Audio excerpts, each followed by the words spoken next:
Hello guys हजुरहरूलाई चाहिँ स्यामिज वर्ल्डको लिटपोत कार्यक्रममा स्वागत छ। सो मेरो चाहिँ भाइटेन्सी सकेको थियो अनि मैले चाहिँ यो सेटाफिल मोइस्चराइजरबाट स्टार्ट गरेँ।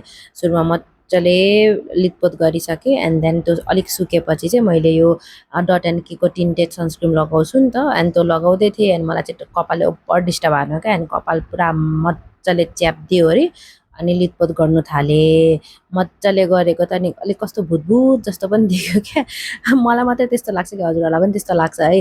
तर यो चाहिँ टिन्टेड सनस्क्रिन चाहिँ एकदम राम्रो छ है, फेसमा एकदम धेरै मजाले मेल्ट हुन्छ। अनि मलाई चाहिँ अलिकति त्यहाँनिर कालो कालो जस्तो देखेँ क्या। अलिक एक त यो विराटनगरको घामले डढेर कालो भएको अनि त्यही माथि क्यामेरामा पनि कालो देख्यो भने त राम हैरानै हुन्छ। सो अनि मैले चाहिँ ठाम चेन्ज गरेँ अनि मेरो सनस्क्रिन लगाइसकेपछि चाहिँ अलिअलि सुकेपछि फेसमा यो स्नेलको कम्प्याक्ट पाउडरले अलिक सेट गरेँ नि त। अब क्रिम लगाएपछि त अलिक चिल्लो चिल्लो देख्छ अनि त्यसपछि त्यसलाई अलिकति कम्प्याक्ट पाउडरले सेट गरेँ। सो मैले चाहिँ मजाले कम्प्याक्ट पाउडरले सेट गरिसकेपछि एन्ड देन मजाले हातले पनि ब्लेन्ड गरेँ होइन। अब हेर्नु न, हात र फेसको पुरै कलरै डिफ्रेन्ट देखिन्छ क्या। एन्ड देन पालो आयो मेरो आँखी भाउको। अब हेर्नु न, मतवालीहरूलाई चाहिँ के गरेको होला, यो भगवान्ले चाहिँ जुलुमै गरेको हो क्या। अलिकति कालो बनाइदिँदा चाहिँ के हुन्थ्यो होला, यो कोर्नै नपरे त।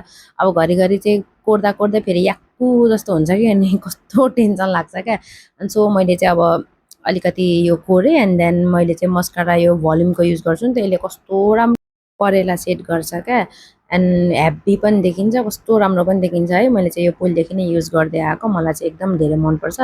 एन्ड लाइन पनि गयो कि क्या हो भन्दै हेर्दै थिएँ मैले यसो होइन।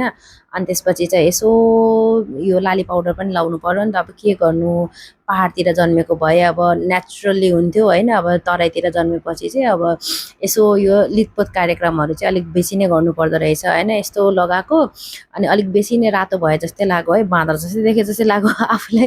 अनि आफै देखेँ हाँस उठ्दै थियो।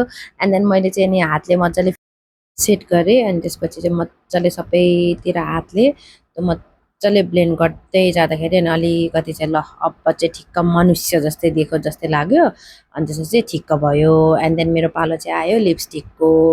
अनि लिपस्टिक लगाइसकेपछि त अब हिरोनी भइहाल्यो नि म होइन। सो गाइज, जानी नजानी गरेको मेरो मेकअप चाहिँ यति नै हो। म त्यस्तो खासै पनि गर्दिनँ, अलिअलि गरे पनि यति नै हो मेरो है। अनि अब कपाल छोडिसकेपछि त आम्मामा अब हिरोइन त देखिहाल्यो नि, कसले चाहिँ भन्छ हो हिरोइन छैन भनेर होइन। सो गाइज, मेरो चाहिँ अब नक्कल पारेको भिडियो यति नै। अब नेक्स्ट भिडियोमा भेटौँ ल।